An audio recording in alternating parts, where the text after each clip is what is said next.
I was asked to give a brief overview of what's happened since 2014, since that lecture that I gave. And here's some of the key management objectives that I brought either back to the table or brought to the table for the first time in management discussions and management planning in both 2014 and 2015. 2014 and 2015. But this is just a selection of those things. This was all to be part of a holistic plan which needed to work together. In order to make any of this work, the rest of it needs to work with it. You can't just pick piece by piece. But what I am so pleased to say, and again from that communication from Raoul yesterday, is that much, if not all of this, is right there at the forefront of the management planning going forward again. So in 2014 and 15, I was suggesting to purchase as much of the wider battlefield for conservation purposes as possible. Land purchase had to be paramount as an objective. To push for conservation agreements and protection. To create an owned collection within the visitor centre.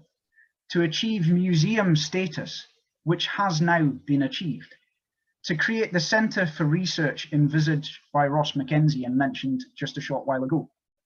To develop wider archaeological studies, beginning with a digital scan, which of course became the LiDAR scan, which happened in 2015. To conserve and reopen the cottage as a space for new research exhibitions.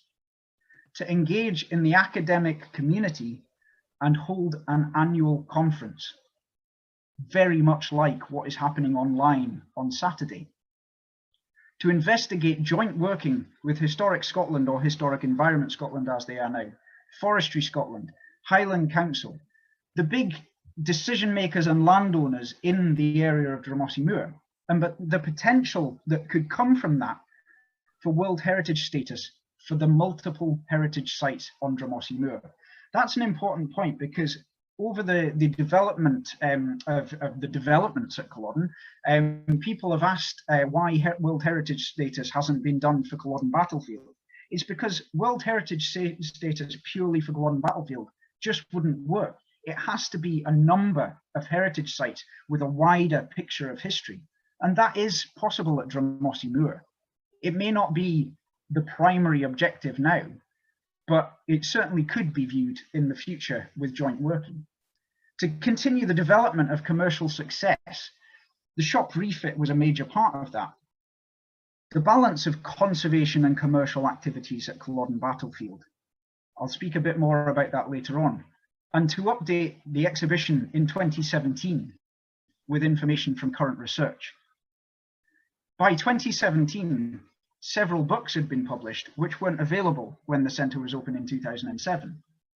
One of which was Tony Pollard's History of Culloden with Archaeology, written by multiple authors with a great amount of information in there. You also had Murray Pittock's book on Culloden, and also prominently you had Christopher Duffy's Fight for a Throne. In 2017, the exhibition still hadn't been updated. In 2021, it still hasn't been updated, but I'm very pleased to hear that updating the exhibition could be something in the very near future to aim for. The LiDAR scan is going to be a key topic for one of the talks at the weekend. This was something that, well, this is probably the thing I'm most proud of at Culloden in my time as manager, to initiate this process and also to pay for it from the incentive fund for the property manager as well. These are the only two images that I've seen so far of the LiDAR scan, which were printed in the Courier and the Press and Journal. And I'm very, very excited, and it is incredibly important to hear the lecture on Saturday, which will go into much further detail about how much can be taken from this LiDAR scan. And I've already been told that the results are going to have huge implications. The other thing that I'm interested in is the wider tactics and the wider development towards Culloden. Here we have an approximation of where the Jacobite army may have been standing on the 15th of April 1746. And there is an opportunity here, an opportunity for the NTS to use land already owned to create viewpoints. It's also been discussed for the north side of the road B9006, pointing towards Viewhill as well, as a way in which to position research, to position a conservational message with a view to an area which is not currently protected. It's something that I hope that I can discuss in the near future with management at Culloden. Another great interest of mine is the outflanking cavalry manoeuvre and the way that that developed before the battle even began, and the way that that then developed into what I call the secondary battle, or the pincer movement, which came at the end of the battle as the Jacobite charge was beaten and they were retreating as well.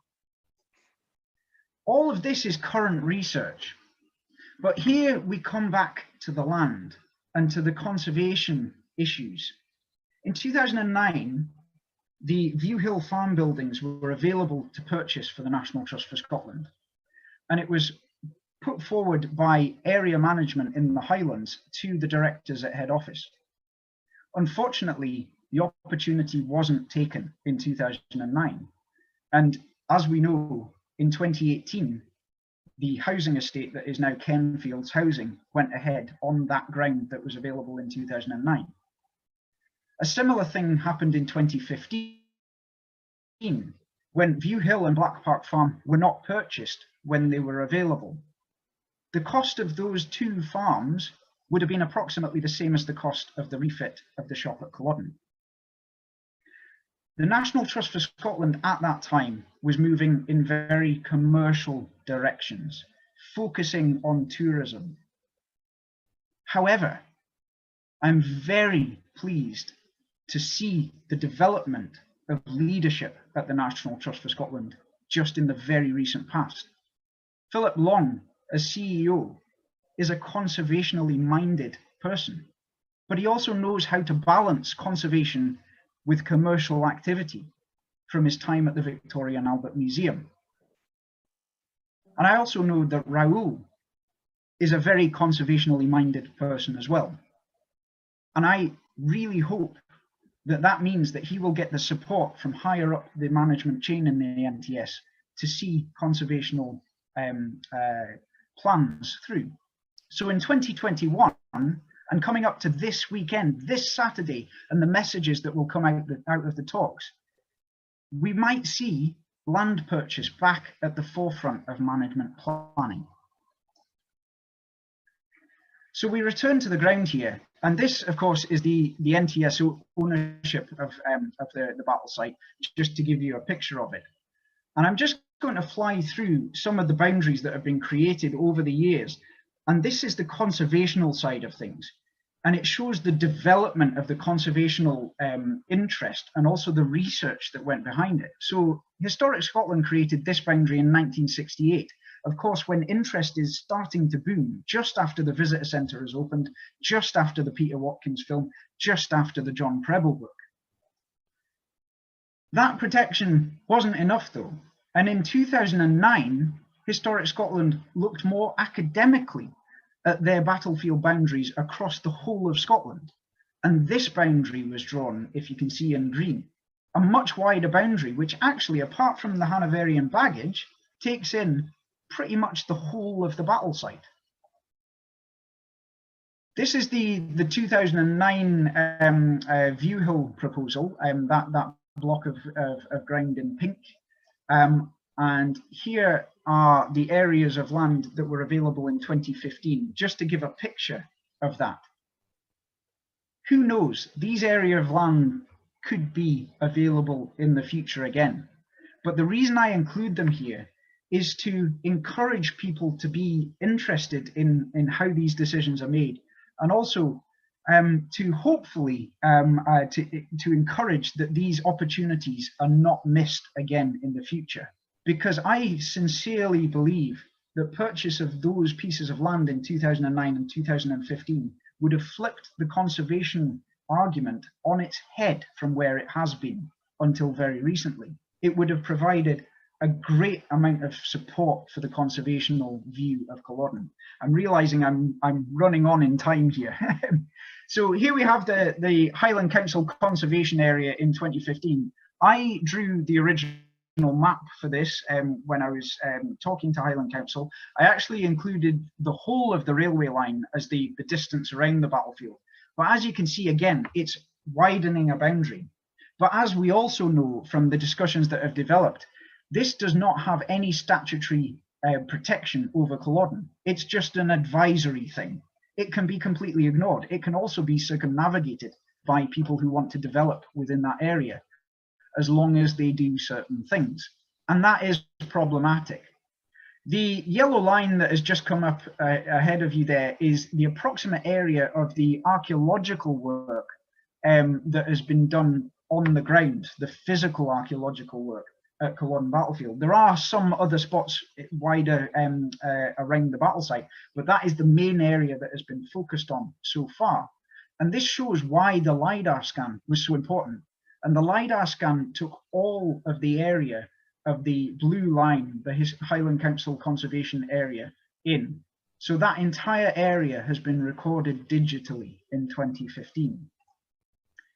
And here's why. These are the actual or proposed or suggested developments that I've been aware of since 2008. And you can see it's a great number of them, and they completely circle the NTS-owned land. I've put at the bottom that development positions are approximate, and that's because I've just thrown stars on maps. But that is the number of developments that I've known about or faced in real proposals since 2008. The ones of most concern will obviously Viewhill, and then Culhunig. Where's the next one? Treetops has come up there. You've then got the Muirfield farm building, which was built. So Viewhill was the 16 houses which was built, and that last star that's come up there is the farm building that was built. And then the Viewfield, or sorry, Muirfield development, which is on the table currently. These developments had the potential of tearing apart the conservation argument. And they led to an awful lot of work, which I'll come to in a second. So what does tourism at Culloden look like currently? Well, from 2007 to 2020, it's been very commercial. You can see there the huge ships that come into Invergordon. That was where an awful lot of visitors would come from to come to Culloden. You've then obviously got Outlander. I haven't really mentioned it much throughout this lecture. I'm not going to mention it too much. We all have different opinions about Outlander. It's not very academic, but it's very, very popular. And from that, I have seen quite a lot of people getting interested in the academic side of Culloden. This is a very interesting development because throughout history, the history of tourism at Culloden, it's not really been the case that has developed fully into interest in research. But we can see elements of that happening now, and that should be something that we celebrate and push forward.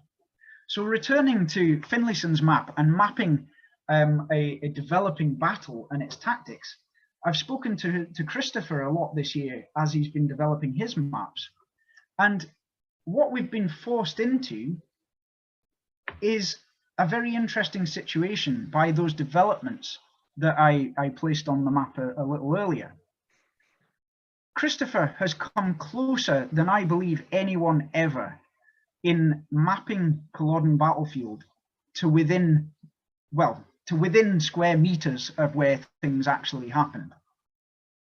This map is one of the latest maps that Christopher will be talking about on Saturday, another incredibly important part of this weekend's events. Not only does this map tell us the information that we need to know to face the conservation issues that are on the table, but we also have from it an awful lot of future research that can be taken upon. And that's one of the key messages I want you all to take from this lecture, that we don't want things to just pause once something is published like a map. We want research to continue and to develop and evolve. This is a phenomenal period. And as mentioned at the start, Christopher's map and Christopher's research has begun to be listened to, understood, and read by decision makers. And we've seen just recently the Highland Council view on developments at Culloden change substantially from when Viewhill was allowed. This information is incredibly important. And this information is why it is such an important and incredibly exciting time at Culloden. So to conclude this lecture, where are we now? Well, as I've tried to point out a few times in this lecture, this weekend and the NTS's events and the NTS's lectures that are happening on Saturday are critically important. I make no excuses for using that phrase and making it sound really, really, really important, because it is. The research that has gone into those lectures and the information that is coming out and being made public in those lectures is critically important to the future of Culloden. The way in which tourism recovers from the pandemic is critically important. We have an opportunity to do things differently coming out of this pandemic, which we possibly wouldn't have had if the pandemic hadn't stopped tourism to the Highlands in its tracks. The messages given by conservation organisations are now critically important. They need to be consistent, and they need to view conservation as very, very important, if not paramount, but I'll come on to that in the final slide. The messages given by tour guides like me, but also like the minibus tours and the coach tours and the tours from the big ships that come into Invergordon are critically important. So often you hear tour guides talking about things that were talked about in John Preble but have been disproved since. And so engagement with tour guides and engagement from tour guides with the current research and the most up-to-date knowledge is critically important as we come out of this pandemic. The continuing connection, communication, and joint working between organisations and academics is critically important. And I hope that from this weekend, that develops massively with the National Trust for Scotland and the academics that are involved as well. Academic debate and input into the way we manage our heritage sites is critically important. What I'm saying there is it's a two-way conversation, and bringing in that academic thought is very important. As we may know, Murray Pittock from Glasgow University is now a board member with the National Trust for Scotland. It doesn't mean that he has a position in the management discussions, but it does mean that that academic knowledge is there within the National Trust for Scotland. And that means it's an incredibly exciting time as well. So where do we need to be?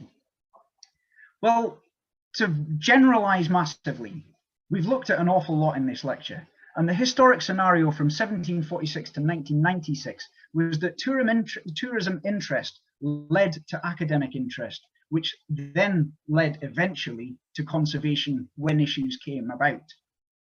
The current scenario, which I would argue was really 1996 to 2020, was that commercial tourism grew separately with occasional interest in how research and conservation could be turned into marketing opportunities within the big organisations in Scotland. And I'm talking about Historic Environment Scotland, Visit Scotland, National Trust for Scotland, and also smaller estates that manage heritage sites. What also was happening independently of that commercial tourism almost, is that threats to conservation were coming, and they would lead to academic reaction, as we've seen at Culloden. And that then led to wider interest from the tourism providers and the visitors in what the situation was, what the research could tell them, and how that could be implemented in conservational ways. So I have a hope for the future, and that's what I want to conclude on. We're at a very exciting time for Culloden. This weekend is vitally important in the way that we develop on from this point forward at Culloden. What I hope is that academic research is paramount from here on, and that leads to conservation action actual activities to make sure that the conservation position at Culloden Battlefield, but also throughout the Highlands and throughout Scotland, is on the forefoot. And that leads to the commercial opportunities that can be taken in already sustainable tourism. Tourism will return, and tourism will definitely return to Culloden, which at the time of the beginning of the pandemic was the third biggest attraction in the Highlands of Scotland. That will return, but the importance is how that returns. And what I hope is that the commercial opportunities that are taken in that sustainable tourism model then are used to sponsor, encourage, and develop the academic research, which is paramount. So with that,